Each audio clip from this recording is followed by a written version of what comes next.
Ayun. Okay. So, hello, Mike Tess. Hello, hello, hello. Hello. Hello, my dear. How are you today? Ayan. So, my dear Gemini, ayan. So, my dear Gemini, ang gagawin natin today is ang iyong second half of November. This is from November 16 hanggang sa katapusan, my dear. And of course, this is a general reading. So, reminder, paalala lamang po, nagpuputi-puti talaga yung aking wall, okay? Comment down below, palitan na ba natin yung pintura? Kasi sa black nagkaganyan din siya. Okay. So, palit na ba? Actually, halos lahat. Okay? So, ano sasabihin ko? This is a general reading, November 16 hanggang sa katapusan. Okay? Ayan, kailangan talaga natin, my dear, ng mga konting changes dito sa ating place. Okay, but not now. Siguro sa 2026 na yan. Okay, so let's go tayo, my dear. Let's go. Yan, stay safe sa mga matatamaan ng typhoon. Ayan, ang layo naman ng microphone ko. Mamaya hindi kami nagkakarinigan nito. Ay, kasi dito yung microphone ko. Sa mga matatamaan po ng typhoon, okay, mag-ingat po tayong lahat. Actually, kasama din ang Zambales, okay. So, yan, ingat-ingat po ang lahat. Okay, so let's go na, tama na, chika. Tingnan natin. Silipin natin pare-parehas, my dear, ang second half of Nobyembre. Okay, second half of Nobyembre, darling. Let me see. 8 cards lang tayo, dear. Okay, wait. The Page of Sword. Okay. So, if you are going to see, hindi ko talaga sure kung naririnig ba ako or hindi. If you're going to see, ayan, naglalakad si Page nang hindi nakatingin. So, ibig sabihin lang yan, my dear, ay huwag kang lalabas ng bahay sa buong second half of November. Char lang. Char lang, joke lang. Okay, ang ibig sabihin lang yan, my dear, pag-isipan mo na mabuti yung mga action mo, my dear, ngayong second half of November. Like, think twice, okay? Huwag magpadalos-dalos, yung mga ganon, okay? Kasi there's a tendency na lagi ko itong ginagamit, napakagasgas, ma-overwhelm ka ng iyong mga iniisip without you actually knowing, without you exactly knowing kung ano yung mga possible na consequence of your action. Ganon. Okay, so let's go na tayo, dear. Para bilis na, mamaya magsaing ka pa eh. Nakakaabala ako sa'yo. Let me see. Okay, may trabaho ka pa. We have here the Three of Pentacles, okay? Energy with people, my dear, okay? Yung mga people, mga tao na parang, kasi Pentacles is more on collaboration. Actually, pag lumalabas to, more on parang work. Kaso ang nakukuha ko ngayon na energy is more on parang,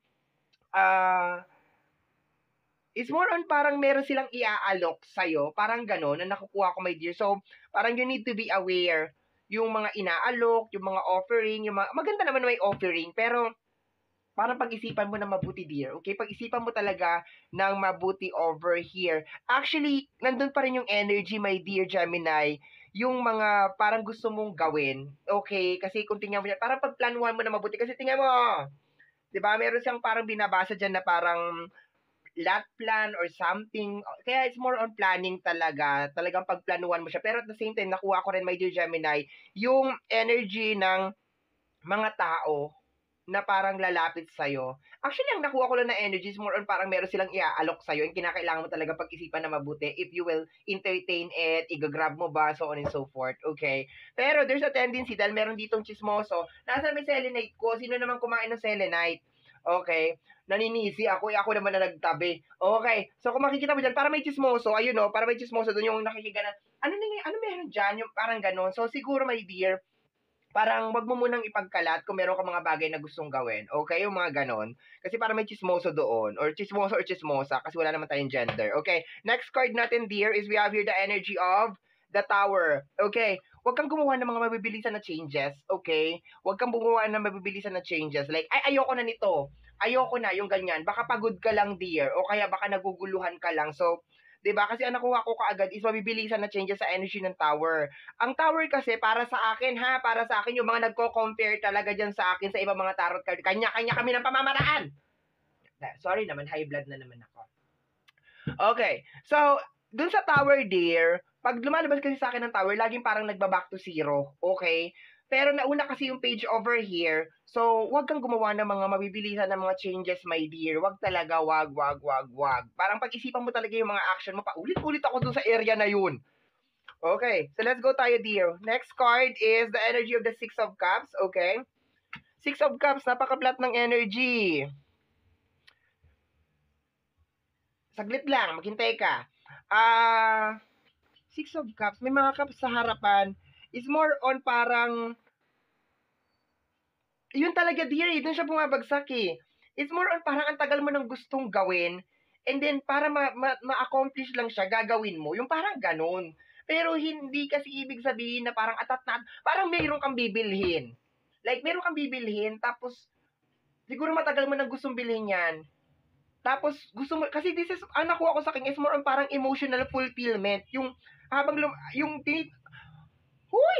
Habang tinitingnan ko, my dear, yung Six of Cups, ang nakukuha ko, my dear, is more on parang, kung paano punan yung mga cups dyan ng bulaklak, yung ganon. So, I can feel na, kasi ang Six of Cups is may, nagkakaintindihan pa ba tayo? Comment down below kung naiintindihan nyo pa ako. Kasi ako hindi ko naiintindihan yung mga sinasabi ko. Char! No? It's more on parang mga bagay na matagal mo nang gusto ang nakukuha ko sa Six of Cups. And there's a tendency, my dear, na yung mga bagay na yan is maging impulsive ka, okay? Or sukuan mo na. Okay, so parang kailangan mo talaga siya i-balance. Kaya nahirapan ako ipaliwanag kasi parehas na energy na kukuha ko. Yung susukuan at saka i-go-go. Yung alam mo yung atras at saka yung abante, nakukuha ko parehas. Kasi general to, so there's a tendency na kalahati ng mga Gemini, pasulong, hindi iniisip yung mga gagawin, kalahati ng mga Gemini, paatras kasi napapagod na. Pwede naman, di ba?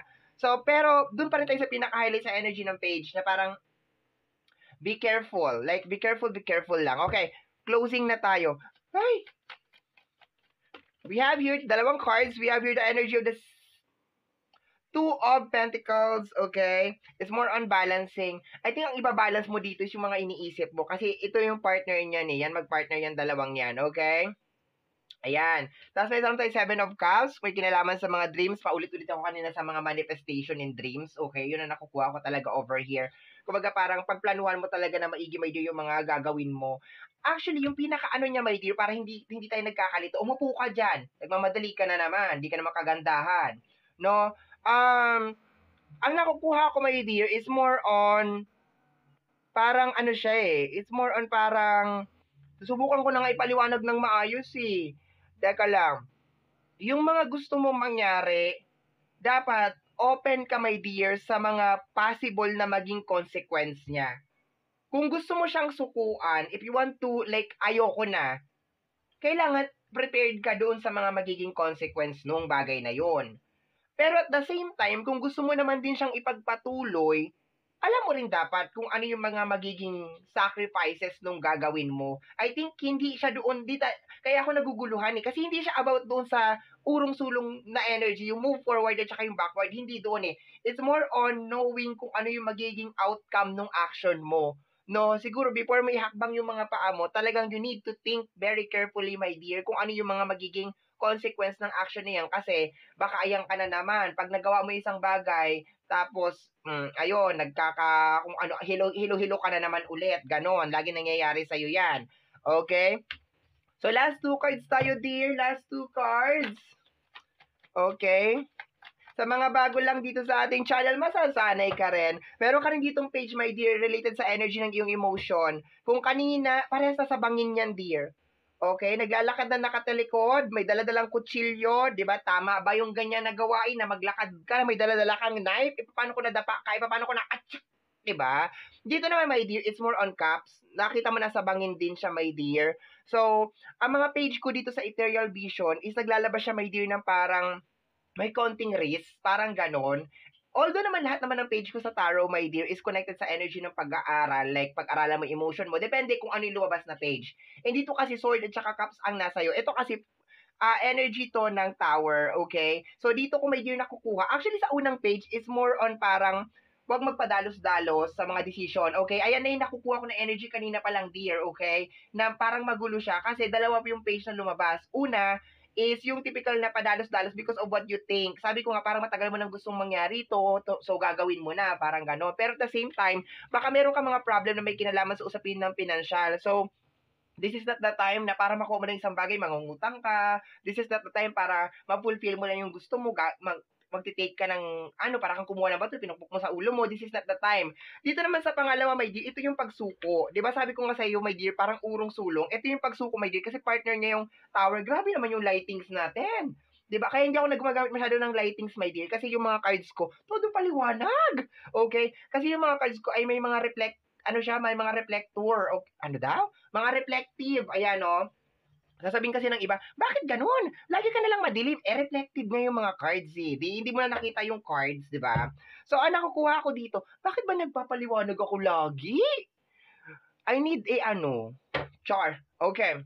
So, nakukuha ko dito, my dear, is more on the emotion naman. So, siguro kailangan i-balance mo yung dalawa na yan. Kasi pakiramdam ko yung mind mo is very impulsive, pero yung emotion mo is very weak. Parang gano'n na nakukuha ko. So, diba?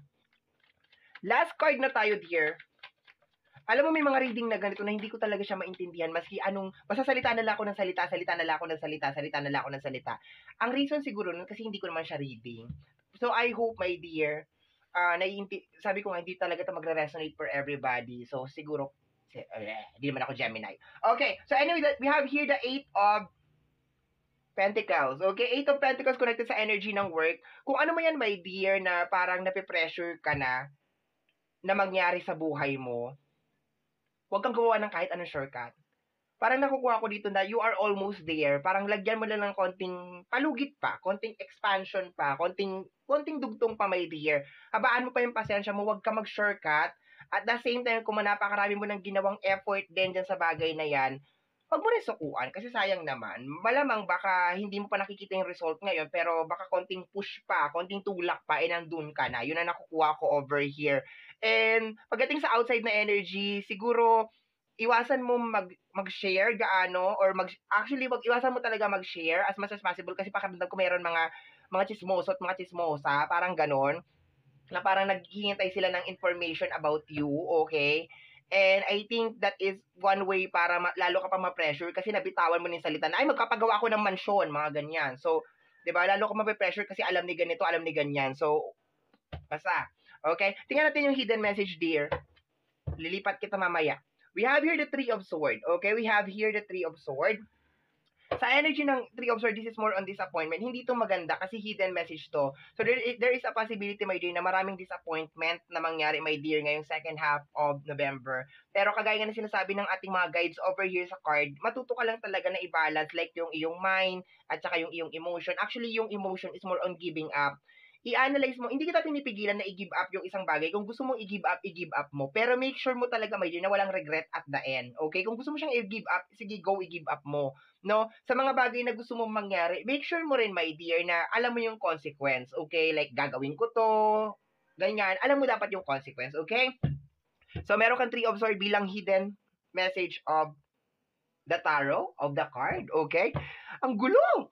Okay, my dear Gemini, ito ang reading mo or ang nasagap natin na reading para sa yung second half of November. Somehow, my dear, kung nagustuhan mo ang ating reading, don't forget na mag-subscribe. Pag-click, my dear, ang notification bell para ma-update ka every time na meron tayong mga bagong video. And of course, free na mag-like. Huwag mo na pagdamot yung like sa akin. Free din na mag-share, okay? Para malay mo, kung di mo nakaresonate sa'yo, malay mo sa ibang tao makaresonate.